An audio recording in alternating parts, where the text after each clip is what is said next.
जय महाकाल मेरे प्रिय मित्रों। गीता के 8वें अध्याय की महिमा। भगवान शिव कहते हैं, हे देवी, अब 8वें अध्याय का महात्म्य सुनो।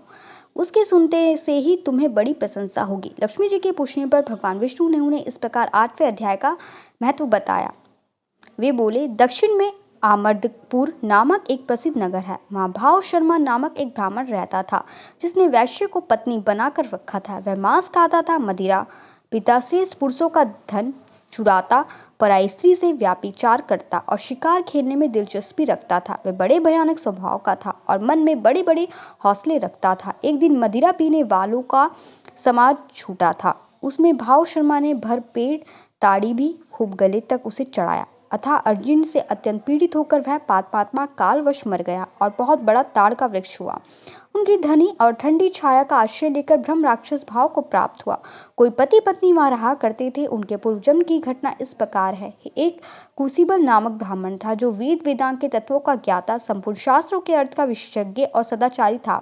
उसकी स्त्री का नाम कुमति था। वह बड़े खोटे विचार की थी। वह ब्राह्मण विद्वान होने पर भी अत्यंत लोभवश अपनी स्त्री के साथ प्रतिदिन भैंस, गाल, पुरुष और घोड़े आदि दानों को ग्रहण किया करता था, परंतु दूसरे ब्राह्मणों को दान में मिली हुई कौड़ी भी नहीं देता था। वही दोनों पति पत्नी का कालवश मृत्यु को प्राप्त होकर ब्रह्म राक्षस हुए। वे भूख और प्यास से पीड़ित हो इस पृथ्वी पर घूमने हुए उस ताड़ वृक्ष के पास आए और उसके मूल भाग में विश्राम करने लगे। पति ने पति से पूछा, नाथ, हम लोगों का यह महान दुख कैसे दूर होगा? ब्रह्म राक्षस योनि से किस प्रकार हम दोनों की मृत्यु होगी? ब्राह्मण ने कहा, ब्रह्म विद्या के उपदेश, अध्याय, तत्व के विचार और कर्म विधि के ज्ञान बिना किसी प्रकार संकट से छुटकारा मिल सकता है। पत्नी ने पूछा कि तद ब्रह्म किद्वान किम, वह ब्रह्म क्या है, अध्यात्म क्या है और कर्म कौन सा है? उसकी पत्नी इतना कहते ही जो आश्चर्य की घटना घटित हुई उसको सुनो। उपयुक्त वाक्य गीता के 8वें अध्याय का आधा श्लोक था। उसके श्रवण से वह वृक्ष उस समय ताड़ के रूप को त्याग कर भाव शर्मा नामक ब्राह्मण हो गया। तत्काल ज्ञान होने से विशुद्ध चित्त होकर वह पाप के चोले से मुक्त हो गया तथा उस आदि श्लोक के ही माध्यम से वे पति पत्नी भी मुक्त हो गए। उनके मुख से देवात ही 8वें अध्याय का आधा श्लोक निकल पड़ा था।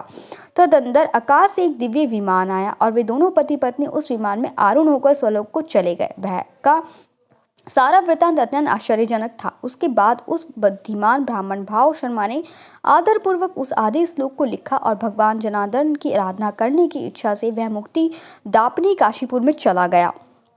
वे उस उदार बुद्धि वाले ब्राह्मण ने भारी तपस्या आरंभ की। उसी समय क्षीर सागर की कन्या भगवती लक्ष्मी ने हाथ जोड़कर देवताओं को भी देवता जगतपति जनार्दन से पूछा, हे नाथ, आप सहसा नींद त्याग कर खड़े क्यों हो गए? हे देवी, काशीपुरी में भागीरथी के तट पर बुद्धिमान ब्राह्मण भाव शर्मा मेरे भक्ति रस से परिपूर्ण होकर अत्यंत कठोर तपस्या कर रहा है। वह अपनी इंद्रियों के वश में करके गीता के 8वें अध्याय के आधे श्लोक का जप करता है। मैं उसकी तपस्या से बहुत संतुष्ट हूँ। बहुत देर से उसकी तपस्या के अनुरूप फल का विचार कर रहा था। प्रिय, इस समय वह फल देने की उत्कृष्टित हूँ।